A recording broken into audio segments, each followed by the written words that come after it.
Bom, nessa aula nós vamos falar sobre um assunto que nem todo mundo gosta, mas é de extrema importância dentro da nossa profissão. Nós vamos falar sobre biossegurança, que nada mais é do que o estudo da segurança da vida. Todo mundo sabe que qualquer profissão tem risco. Existe o risco físico, o risco químico, o risco biológico, o risco ergonômico. Na nossa profissão, nós vamos enquadrar o risco biológico. Por que o risco biológico? Porque nele nós corremos o risco de contrair vírus, fungos, bactérias através de saliva, sangue, urina e fezes. Porém, urina e fezes é mais para quem trabalha na área da saúde em geral. No nosso caso, design de sobrancelha, micropigmentadora labial, micropigmentadora de sobrancelha, é mais mesmo saliva e sangue, tá?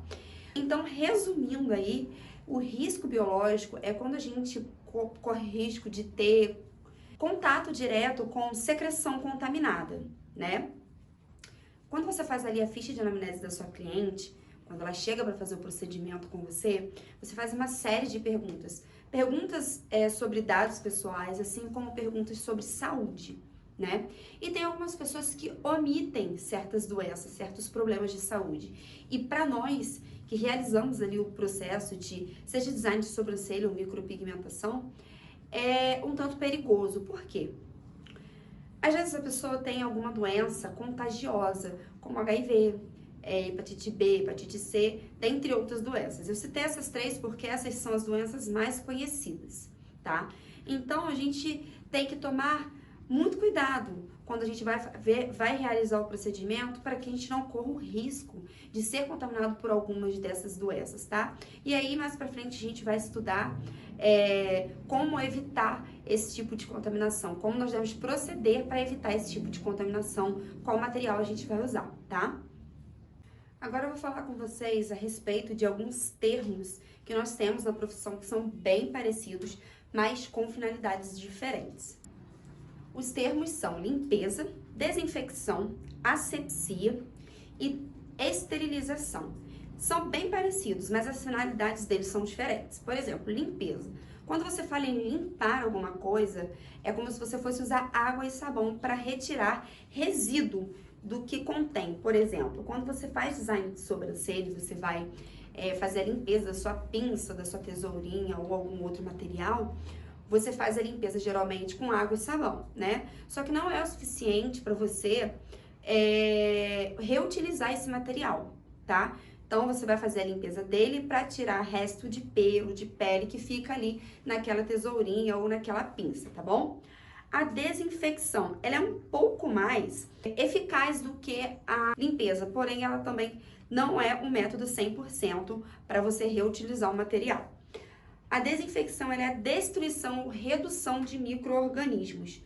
Você pode usar ali álcool 70, clorixidine ou álcool ativo para fazer essa desinfecção, ok? Asepsia. Asepsia, na verdade, ela é uma higienização preventiva.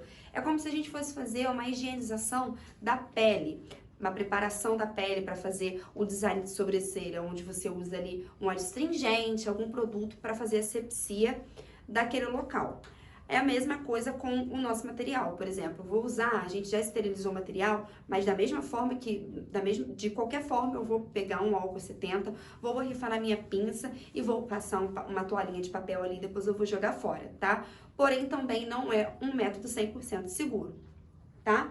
Outra coisa também da asepsia é você fazer a asepsia do seu balcão, dos seus produtos, da sua maca ou cadeira que você vai usar para fazer os seus atendimentos. Por quê? Quando a gente fala em asepsia, que é uma medida preventiva, você vai cuidar para que na hora que a sua cliente sente na sua cadeira ou deite na sua maca para realizar o atendimento, você vai passar ali um álcool 70 para sua cliente deitar. Você está realizando uma prevenção, né? Às vezes deita uma cliente na sua maca que pode ter algum tipo de micose, e micose é uma doença contagiosa, né? É uma doença de pele contagiosa, tem tratamento, óbvio, mas não é legal. Então é legal você sempre fazer asepsia. Os materiais, por exemplo, eu acabei de pegar essa caneta, tá? E aí eu peguei essa caneta, coloquei a mão na pele da minha cliente, e aí a minha cliente levantou e foi embora logo em seguida que eu terminei de fazer o procedimento. Quando a minha outra cliente volta, o que eu vou fazer? Eu novamente vou encostar nessa caneta, mesmo eu estando de luva. Mas vamos supor que essa caneta esteja contaminada. Eu vou encostar na caneta e depois eu vou tocar na pele da minha outra cliente. Ou seja, não é legal também. Então, o legal é, colocou a mão em todos os materiais que você utilizou para realizar aquele atendimento, pega o álcool a 70%, borrifa ali, pode ser álcool gel também, tá? Borrifa ali naquele todo o material que você utilizou, passa com uma toalhinha de papel e depois joga fora. Para quê? Para quando você for realizar o próximo atendimento, você não ter dúvidas de que tá tudo limpinho, tá bom? Agora, esterilização. Esse é o método mais eficaz para fazer a total destruição de micro-organismos do nosso material. E eu vou falar um pouco mais a fundo dele, por quê? Porque ele é o principal para quem trabalha com design de sobrancelha, micropigmentação. Por que a esterilização é tão importante para a gente que é designer de sobrancelha? Porque quando a gente faz o design de sobrancelha, como eu falei anteriormente, nós utilizamos uma pinça, nós utilizamos tesourinha. Então, nós precisamos o quê?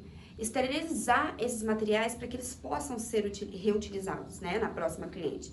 Porém, existe uma forma também de você não precisar realizar ali a limpeza ou esterilização do material, que é você usando o material todo descartável, pinça descartável, tudo descartável, tá? Mas eu acho legal você saber a parte de esterilização, que é bem importante. Então tá. A esterilização, existem duas formas de fazer, tá?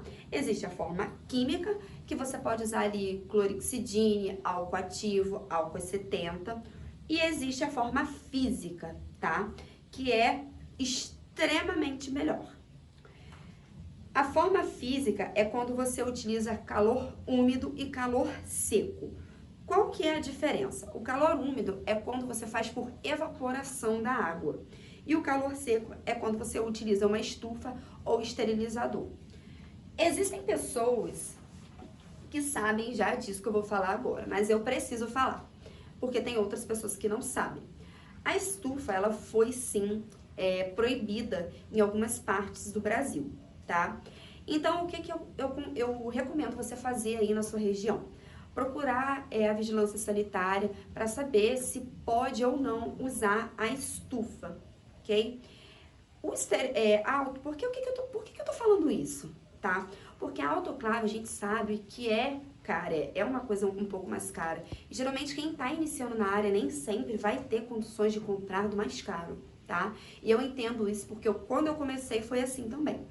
Então, eu vou falar para vocês aqui sobre a autoclave, tá? Como vocês vão utilizar. E vou falar sobre esterilizador. Como eu disse, a estufa eu recomendo que você procure na sua região se pode ser usado ou não. A autoclave, ela é feita a esterilização através do vapor, tá? Por quê? Você vai utilizar ali água. Se não me engano, é água destilada que a gente usa dentro da autoclave para fazer a esterilização toda do material. Quando você vai fazer a esterilização, existem, que eu vou mostrar para vocês também, alguns tipo uns plásticos que você coloca, é plástico de esterilização, que você coloca o seu material todo dentro e coloca ele para fazer a esterilização dentro da autoclave. Existe também um aparelhinho chamado esterilizador que você pode comprar aí no mercado ou então na internet. Eles são esterilizadores desse tamanho, são de um preço super acessível para quem não tem condições no momento de comprar uma autoclave, tá? Eles têm esferas de vidro que superaquecem e você pode utilizar tranquilamente para fazer a esterilização do seu material.